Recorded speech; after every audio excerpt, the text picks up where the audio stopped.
yang dikasihi oleh Tuhan, ibadah pada pagi hari ini kita lakukan dengan pengakuan bahwa pertolongan kita datang dari Tuhan, pencipta langit dan bumi serta segala isinya. Tuhan yang tiada pernah meninggalkan perbuatan tangannya. Turunlah atas kita sekalian kasih karunia dan damai sejahtera dari Allah Bapa, Anak dan Roh Kudus di dalam ibadah kita pada pagi hari ini. Kami bersukacita, kami mengucap syukur kepada Allah sebab segala kebaikan dan kebesaran-Mu yang luar biasa.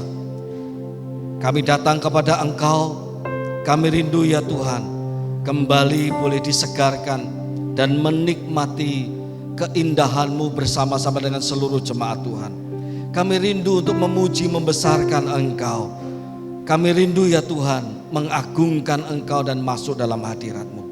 Mari berkatilah kami, berkatilah seluruh jemaat-Mu, bahwa kami masuk dalam hadirat-Mu, bahwa kami masuk dalam kesukacitaan-Mu ya Tuhan.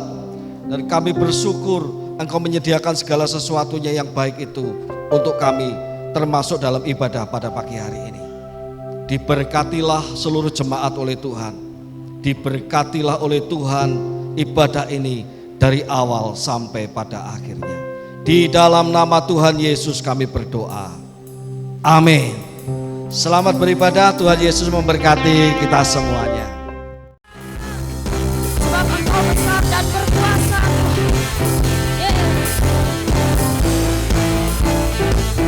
Mari sekali lagi dengan lebih sungguh kita mau nyatakan, kami datang bawa pujian, bersama memuji-Mu Tuhan, satukan suara dan nyanyikan sorak. Sekali lagi katakan, kami datang bawa pujian, bersama memuji-Mu Tuhan, satukan suara dan nyanyikan sorak kebenaran. Mari katakan Gloria,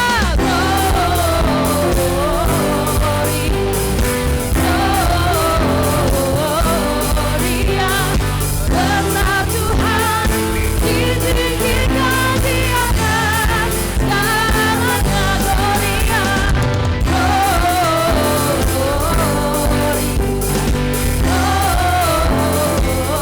Gloria, besar Tuhan, ditinggikan pujian.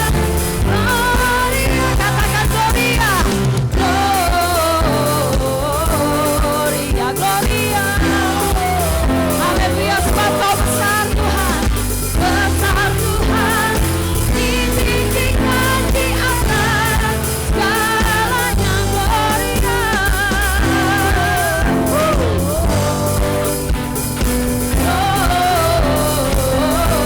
Gloria, besar Tuhan, ditinggikan. Puji Dia, oh puji Dia, puji Dia. Oh, sekali lagi katakan puji Dia, puji Dia.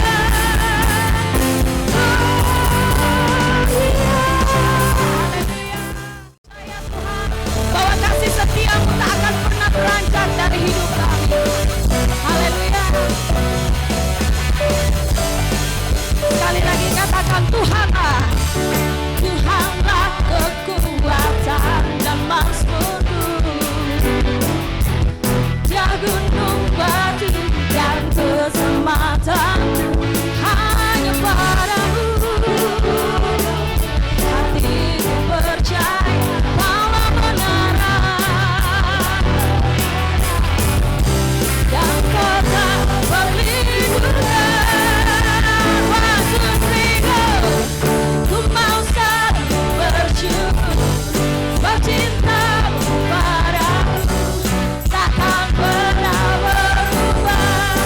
Hatiku percaya walau bumi bergoncang, gunung-gunung beranjak, namun kasih setia-Mu tak mari angkat tanganmu, katakan, ku mau bersyukur, sebab cinta-Mu takkan pernah berubah Tuhan.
berikan hidup yang baru.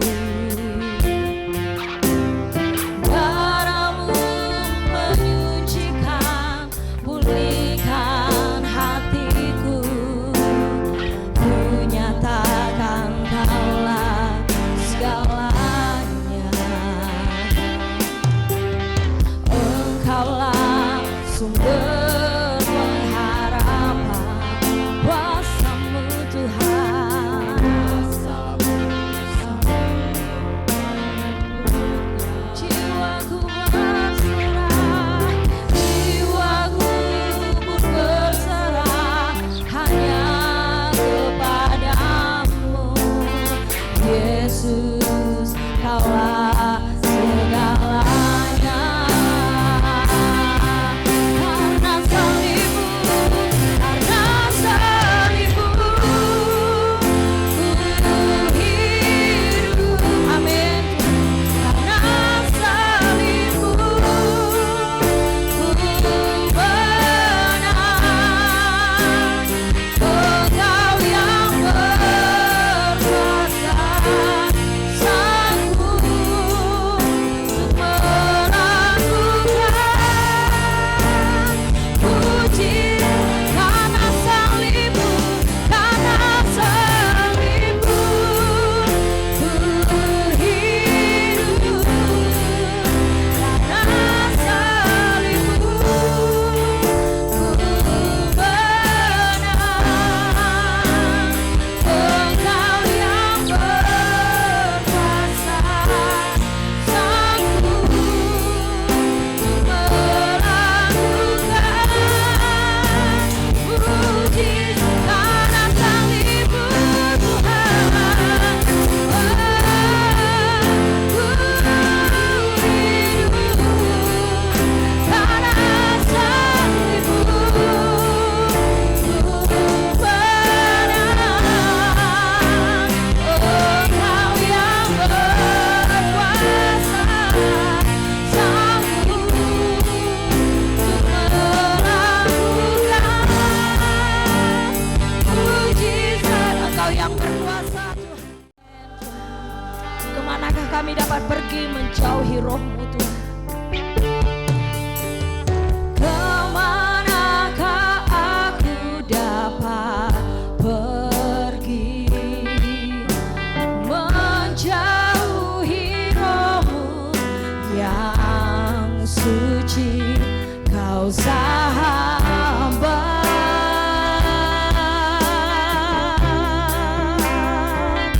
dan Kau dekat.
Tuhan karya-Mu dalam kehidupan kami.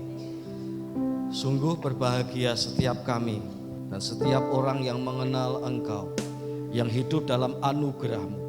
Dengan apakah dapat dibandingkan orang-orang ini? Karena sesungguhnya keberuntungannya sangat besar, melampaui apapun juga. Tak terbandingkan ya Tuhan, kasih karunia-Mu itu dengan apapun juga di muka bumi ini. Oleh sebab itu kami berbangga, tapi sekaligus kami bersyukur. Siapakah kami Tuhan, sehingga Engkau mencurahkan anugerah kasih setia-Mu kepada kami. Hanya inilah kami Tuhan, kami mau setia, kami mau dengar-dengaran, kami mau surrender, merendahkan diri, menyerahkan diri kepada Tuhan, hidup bagi kemuliaan nama Tuhan. Terima kasih Tuhan, sebentar Engkau mau menyampaikan isi hati-Mu kepada kami. Sampaikanlah Tuhan, kami mau mendengarkannya. Biar kuat kuasa Roh Allah menaungi kami semua, membawa kami di dalam perjalanan bersama-sama dengan Allah yang menuntun kami dalam kehendak dan rencananya yang indah, sungguh indah, teramat indah dalam hidup kami. Berfirmanlah, kami siap mendengar ya Tuhan. Di dalam nama Tuhan Yesus kami berdoa. Amin. Mungkin perasaan saya hampir dirasakan oleh banyak orang, Bapak Ibu sekalian. Termasuk mungkin perasaan saya ini dialami, dirasakan oleh Bapak Ibu juga. Rasanya baru Desember, sekarang sudah Desember lagi. Rasanya baru saja saya melihat Pak Heru bersama dengan rekan-rekan itu menyiapkan Natal tahun 2022. Sekarang ini saya kembali menyaksikan rekan-rekan dari panitia Natal yang baru menyiapkan Natal di tahun ini. Rasanya hanya seperti membalik lembar satu buku, membalik satu lembar buku saja. Desember ketemu Desember lagi. Bapak Ibu sekalian yang dikasihi oleh Tuhan, kita mengucap syukur karena kita masih diberi kesempatan oleh Tuhan untuk terus belajar, berjalan dalam pimpinan dan kehendak Tuhan di dalam kehidupan kita. Kita masih bersyukur kepada Tuhan karena kita diberi kesempatan untuk beribadah, mengagungkan Tuhan dalam waktu yang ada ini. Bapak Ibu sekalian yang dikasihi oleh Tuhan, tema bulan Desember adalah sama seperti tema Natal bersama kita dengan tema Natal bersama GIA-MD 8, yaitu kemuliaan bagi Allah dan damai sejahtera di bumi. Dan tema kita pada minggu pertama ini adalah ketika keadilan dan damai sejahtera berjumbu. Temanya seksi ya Bapak Ibu sekalian ya. Ketika damai sejahtera dan ketika keadilan dan damai sejahtera berjumbu. Saya mengajak Bapak Ibu untuk membuka Alkitab di dalam Mazmur pasal 85 ayat 9 sampai ayat yang ke-14. Mazmur pasal 85 ayat 9 sampai ayat yang ke-14. Saya akan bacakan dalam terjemahan baru jilid yang kedua. Bapak Ibu bisa mengikuti sesuai dengan Alkitab yang ada di handphone atau Alkitab manual, book, ya, atau bisa melihat di layar LCD. Aku mau mendengar apa yang hendak difirmankan Allah. Sungguh Tuhan hendak berbicara tentang damai kepada umatnya dan kepada orang-orang yang dikasihinya, supaya jangan mereka kembali kepada kebodohan. Sungguh pertolongannya dekat pada orang-orang yang takut akan Dia, sehingga kemuliaannya tinggal di negeri kita. Kasih dan kesetiaan akan bertemu. Keadilan dan damai sejahtera akan bercium-ciuman. Kesetiaan akan tumbuh dari bumi dan keadilan akan menjenguk dari langit. Bahkan Tuhan memberikan kebaikan dan tanah kita memberi hasilnya. Keadilan akan berjalan di hadapannya dan Ia menjejakkan kakinya di jalan itu. Saya akan membacakan ayat pokok kita, yaitu ayat yang ke-11. Kasih dan kesetiaan akan bertemu, keadilan dan damai sejahtera akan bercium-ciuman. Bapak Ibu sekalian yang dikasihi oleh Tuhan, entah kita menyadari atau tidak, kita itu menikmati yang namanya harmoni. Dalam segala bidang, mulai dari dapur, kita itu suka menikmati makanan atau masakan yang harmoni, yang pas.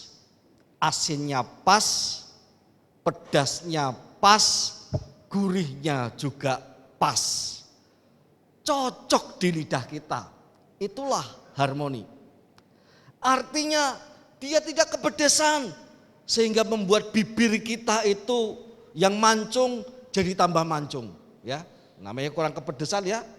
Bibirnya bisa mancung. Ia juga tidak keasinan yang membuat orang yang darah tinggi seperti saya tensinya juga naik. Ia juga tidak kemanisan, cukup pas. Itulah harmoni. Harmoni tidak hanya ada di dapur, tetapi orang juga mendambakan hidup dalam harmoni.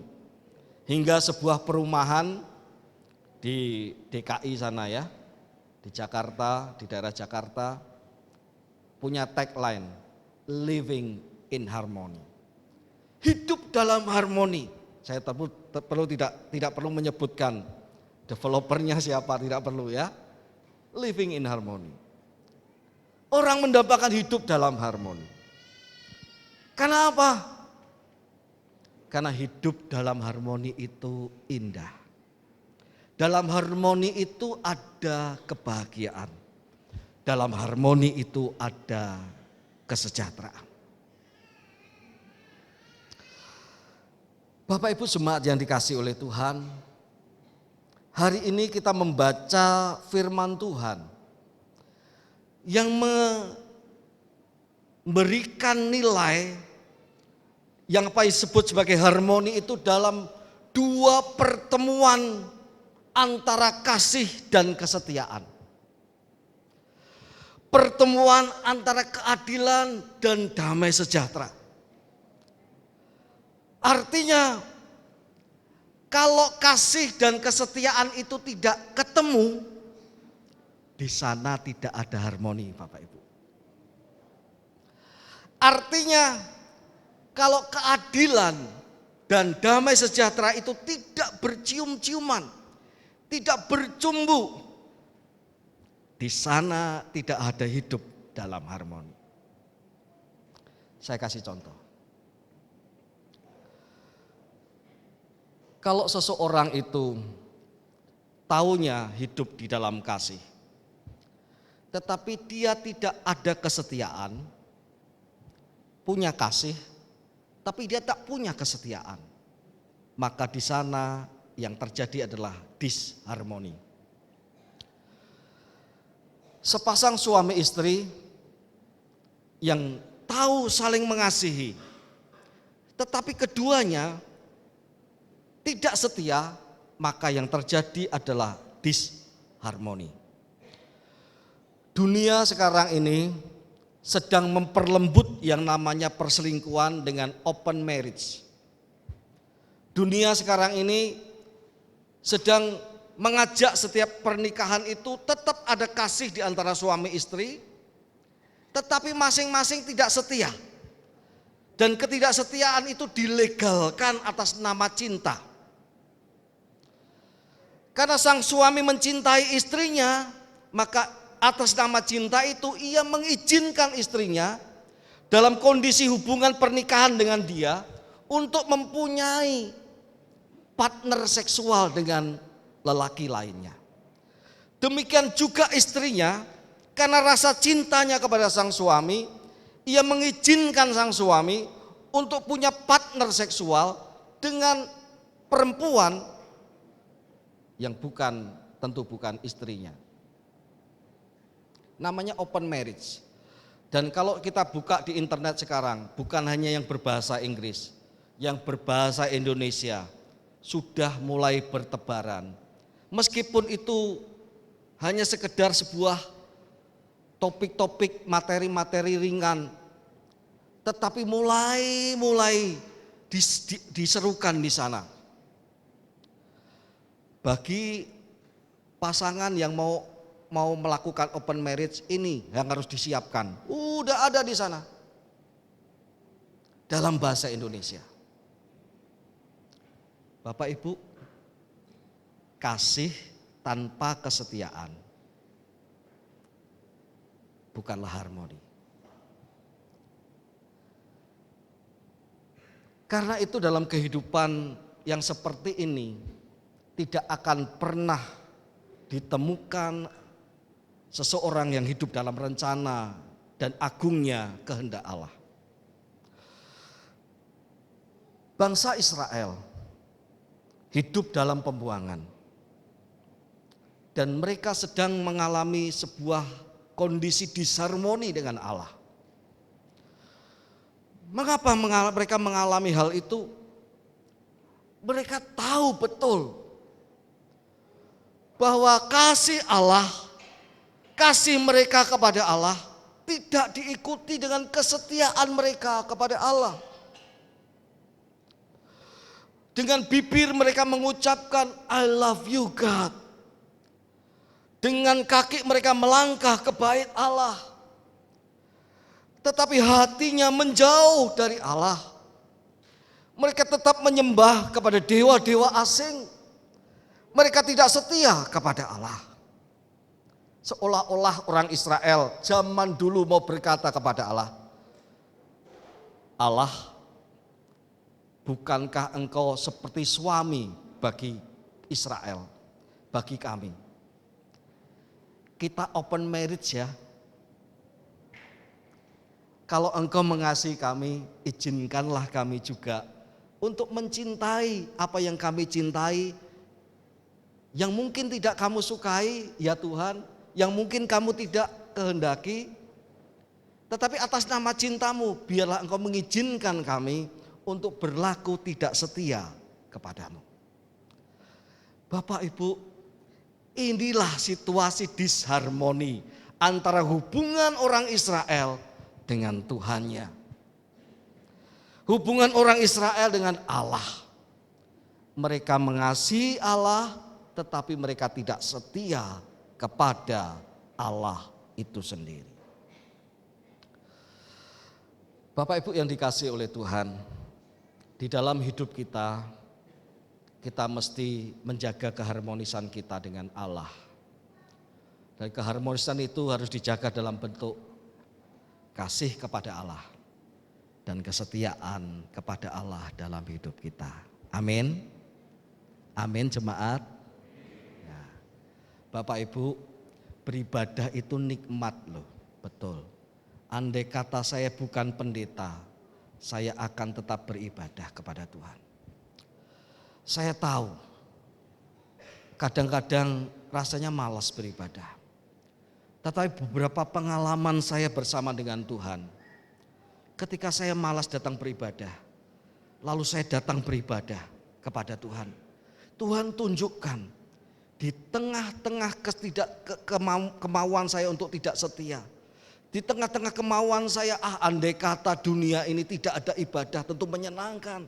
Bisa saya gunakan waktu banyak hal untuk mengerjakan dan itu sesuai dengan kemauan saya. Itu pernah ada dalam pikiran saya. Tetapi Tuhan tunjukkan ketika saya beribadah, justru ibadah yang tampak biasa-biasa saja itu, ada sesuatu yang Tuhan mau katakan kepada saya dan saya menikmati sesuatu. Tuhan, kalau saya tidak datang ibadah hari ini, padahal yang khotbah itu seringkali tidak saya sukai khotbahnya. Tetapi hari ini Engkau bicara kepada saya lewat pengkhotbah yang seringkali tidak saya sukai khotbahnya. Ada sesuatu yang Engkau mau katakan kepada saya melalui mulutnya ya Tuhan. Seringkali beberapa kali saya mengalami hal itu Bapak Ibu. Karena itu saya menyadari, kalau saya mengasihi Allah tanpa kesetiaan saya beribadah kepada Allah, maka sesungguhnya saya sedang menciptakan sebuah kondisi disharmoni dalam hidup saya.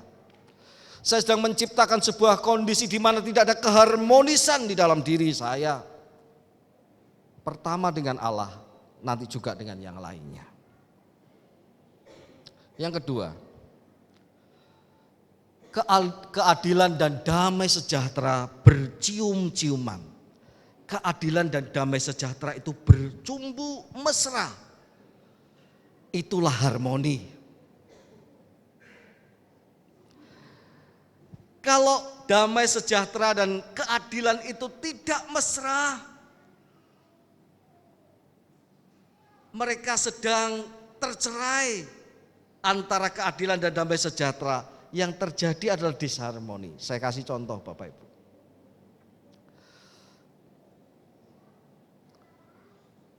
Ada seseorang, saya pakai keluarga saja. Ada seorang suami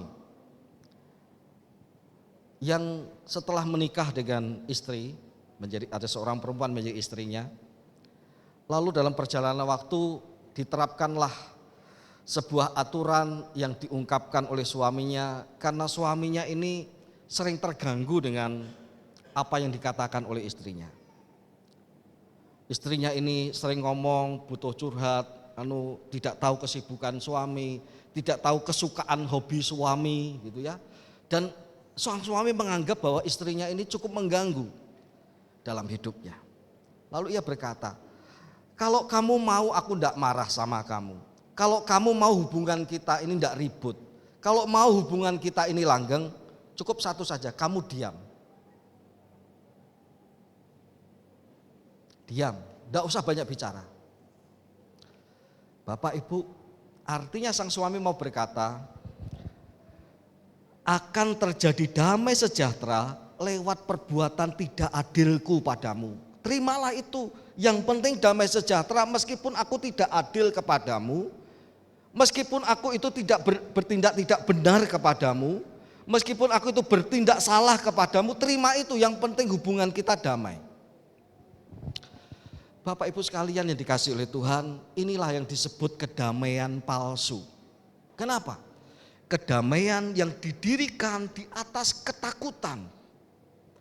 Kedamaian yang didirikan di atas kegentaran seseorang kepada yang lain. Bukankah Allah berkata bahwa kasih itu tidak ada ketakutan? Dalam kasih yang sempurna itu tidak ada ketakutan. Kalau ada ketakutan, berarti tidak ada kasih dan yang jelas tidak ada keadilan di sana. Bapak Ibu sekalian yang dikasihi oleh Tuhan, karena itu baiknya bagaimana? Baiknya adalah biarkan keadilan dan damai sejahtera itu bercumbu-cumbuan mesra, sebab di sanalah ada harmoni. Orang Israel berkata, damai, damai. Nabi Yeremia ketika menunjuk tentang penghukuman, Nabi Yeremia dimusuhi oleh banyak nabi-nabi. Hei nabi, kenapa engkau menubuatkan tentang sesuatu yang buruk kepada bangsa kita? Bukankah bangsa kita ini penuh damai? Damai, damai, kata nabi-nabi palsu. damai. Padahal damai itu didirikan di dalam ketidakadilan mereka. Mereka memeras, mereka menginjak-injak orang miskin. Mereka tidak mempedulikan hak janda-janda. Mereka tidak peduli juga artinya kepada Tuhan. Allah sendiri berkepentingan terhadap keadilan. Hei umatku, engkau tahu aku ini Allah yang adil. Kalau kamu berbuat tidak adil dan dalam ketidakadilanmu itu kamu berkata damai sejahtera untuk kita semua, kamu menentang aku. Hubunganmu dengan aku sedang disharmoni. Bapak Ibu sekalian yang dikasihi oleh Tuhan, hari ini kita mau belajar kepada Tuhan untuk bersama-sama belajar berbuat kasih, berbuat adil kepada setiap orang, kepada suami, kepada istri kita, kepada orang-orang yang ada di sekitar kita. Perlakukan mereka selayaknya seorang manusia, bukan mereka non manusia atau kurang manusia dibandingkan kita, siapapun juga. Kalau ada orang gila pun dan seorang psikolog berkata, orang gila itu tetap manusia 100%. Hanya saja ia sedang terganggu jiwanya. Sama seperti seorang yang sakit kena demam berdarah. Apakah ia kehilangan kemanusiaannya? Tidak. Ia manusia 100%. Hanya saja ia sekarang sedang sakit kena demam berdarah. Kalau seorang istri yang ada di bawah otoritas suaminya, apakah seorang istri kurang manusianya dibandingkan sang suami? Tentu tidak. Istri tetap manusia utuh sama seperti suaminya. Hanya ia punya peran sebagai seorang istri penolong bagi suaminya. Bapak Ibu sekalian yang dikasihi oleh Tuhan, dalam segala sesuatu kita mesti menciptakan keadilan sebab Allah itu adil adanya. Supaya di dalamnya ada damai sejahtera yang bukan palsu tetapi damai sejahtera yang utuh, damai sejahtera yang sungguh murni yang dikehendaki oleh Allah. Sekarang kita melihat tadi kita ngomong soal harmoni. Apa sih pentingnya untuk kita? Bapak Ibu sekalian, orang Israel memberikan kita contoh yang sangat indah melalui bacaan kita dalam Mazmur pasal 85 ini. Seseorang itu dikatakan harmoni kalau satu, dia hubungannya dengan Tuhan itu beres. Harmonis dengan Tuhan. Ya, yang utama. Dari harmonis dengan Tuhan ini nanti akan turun harmoni dengan dirinya sendiri. Pikiran, hati, kehendak dan tindakannya itu selaras. Itu harmoni. Ada damai bagi dirinya sendiri. Dari damai, dari harmoni bagi dirinya sendiri akhirnya harmoni dengan semua orang. Dengan siapapun juga ia mendatangkan harmoni. Jemaat yang dikasihi oleh Tuhan, jadi yang paling utama mana? Yang paling utama adalah harmoni dengan Tuhan. Baru dari harmoni dengan Tuhan itu akan merembes menjadi harmoni dalam diri sendiri dan harmoni dengan sesama manusia. Bukankah demikian dengan hukum kasih? Kasihlah Tuhan Allahmu, kasihlah dirimu sendiri, kasihlah sesama manusia seperti dirimu sendiri. Kasihlah Tuhan Allahmu. Dari kasih kepada Tuhan Allahmu, kita akan mampu mengasihi diri sendiri, menerima diri sendiri, dan juga kemudian mengasihi dan menerima orang lain. Jadi ini yang penting, harmoni dengan Allah, harmoni selaras dengan kehendak Allah, selaras dengan hidup yang dirancangkan oleh Allah. Itulah yang mesti kita idam-idamkan. Kenapa? Sebab hanya Allah yang mampu memulihkan harmoni antara hidup manusia dengan dirinya. Tidak ada manusia seorang pun yang mampu dengan usahanya mengharmoniskan hidupnya dengan Allah. Kalau tidak Allah yang bertindak, memberikan pemulihan antara kondisinya dengan hubungannya dengan manusia menjadi selaras dan harmoni kembali. Natal bicara soal harmonisnya hubungan manusia dengan Allah yang sedang dikerjakan oleh Yesus Kristus. Mari perhatikan, Allah itu maha tinggi. Tak perlu ia sebenarnya menjalin keharmonisan dengan manusia. Tetapi karena cintanya kepada manusia, dia turun dari tahtanya, menjelma menjadi manusia. Sang Firman itu menjadi manusia. Sang Firman itulah yang disebut anak Allah, Yesus Kristus. Menjadi manusia, lahir sebagai putra Betlehem, putra kandang. Allah sedang memberikan teladan, Bapak Ibu sekalian. Ia merendahkan dirinya sebagai putra Betlehem.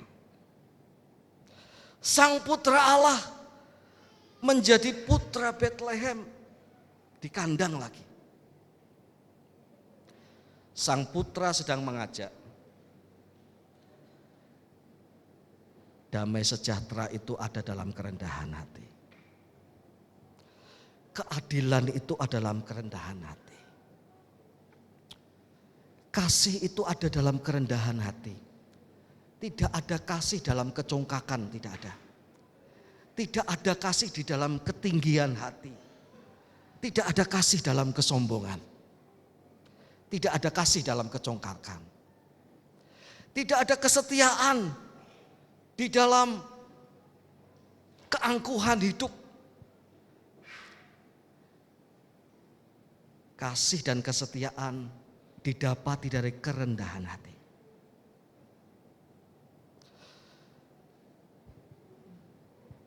Keadilan tidak didapati dari menuntut hak. Keadilan tidak hanya didapati dari mencari dan mengambil. Keadilan didapati dari hal memberi. Dan ini butuh kerendahan hati. Seorang yang memberi itu butuh kerendahan hati. Apalagi memberi seluruh hidupnya. Seperti yang dilakukan oleh Tuhan Yesus Kristus. Damai sejahtera ada dalam kerendahan hati. Damai sejahtera tidak ada di dalam saling menggigit dan saling menelan, tidak ada. Damai sejahtera hanya didapati dalam kerendahan hati.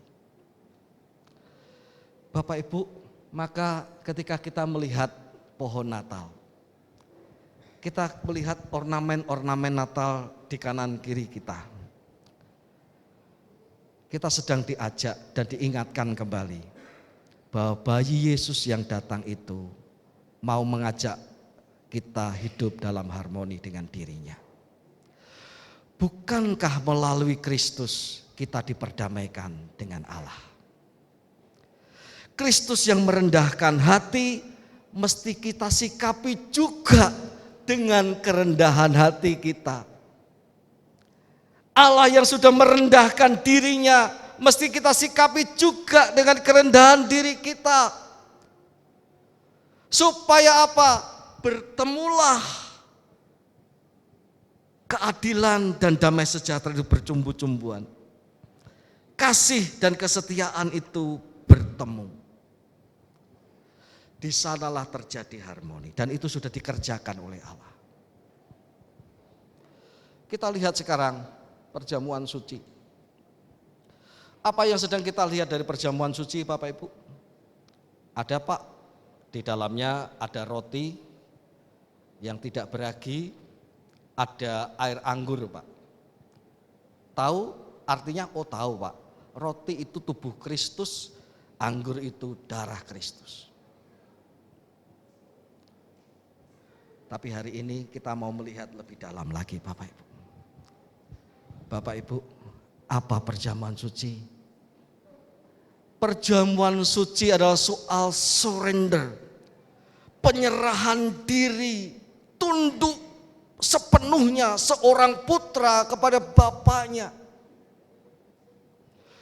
Supaya keadilan, rasa keadilan Bapa yang tidak mungkin mengampuni dosa-dosa manusia diperdamaikan melalui tubuh dan darahnya yang suci itu. Sehingga manusia yang tidak mungkin hidup dalam damai sejahtera karena mesti berhadapan dengan keadilan Allah, rasa keadilan Allah yang hanya ada menghasilkan penghukuman saja dalam hidupnya. Sekarang melalui korban Yesus Kristus, manusia didamaikan dengan Allah. Manusia yang percaya kepada Yesus Kristus yang sudah berkorban, mati, disalib, mati, lalu bangkit pada hari yang ketiga, diperdamaikan dengan Allah. Maka perjamuan suci adalah soal penyerahan diri anak kepada kehendak Bapaknya karena cintanya kepada isi dunia ini. Maka kita terima perjamuan suci juga dengan perasaan menyerah kepada Tuhan. I surrender, Lord. I surrender, Lord.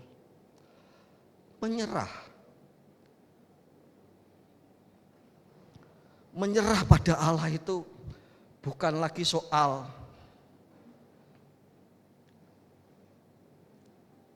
mau gagah-gagahan, tidak. Tapi kita mau hidup harmoni dengan Allah. Tapi kita mau mensyukuri harmoni yang sudah dikerjakan oleh Yesus Kristus.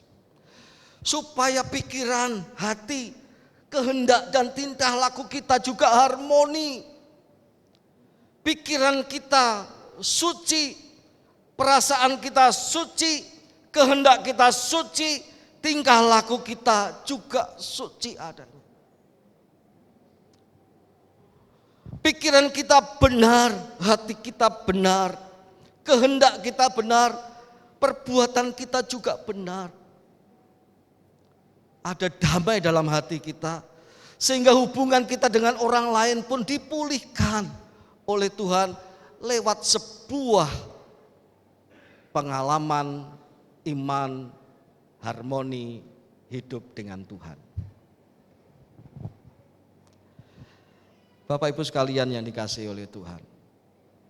Oleh sebab itu bertepatan dengan minggu pertama Natal dan ada juga peringatan tentang kematian Kristus melalui perjamuan suci. Dua-duanya mengajak kita untuk menyukai hidup harmoni, menyukai kasih dan kesetiaan, menyukai keadilan dan damai sejahtera. Mungkin kita berkata, Tuhan, saya masih jauh dari itu. It's okay. Saya juga bukan manusia sempurna. Tetapi marilah kita bersama-sama. Allah sudah memberikan jaminan. Dia sudah memperdamaikan diri kita dengan Allah Bapa. Itu adalah jaminan untuk kita terus melangkah maju. Semakin menikmati yang keharmonisan itu bersama-sama dengan Allah. Supaya hidup kita, hati kita, pikiran kita juga harmoni. Demikian juga harmoni hidup kita dengan sesama kita manusia. Tahun depan kita akan bersama-sama menggumulkan tema bersama lebih kuat. Saya menyadari bersama lebih kuat hanya mungkin kalau setiap orang sungguh-sungguh sudah mengalami hidupnya diperdamaikan dengan Allah dan hidupnya berdamai dengan dirinya sendiri. Hidupnya pun akan berdamai dengan orang-orang lain. Salam kasih setia, salam damai sejahtera. Tuhan Yesus memberkati. Terima kasih.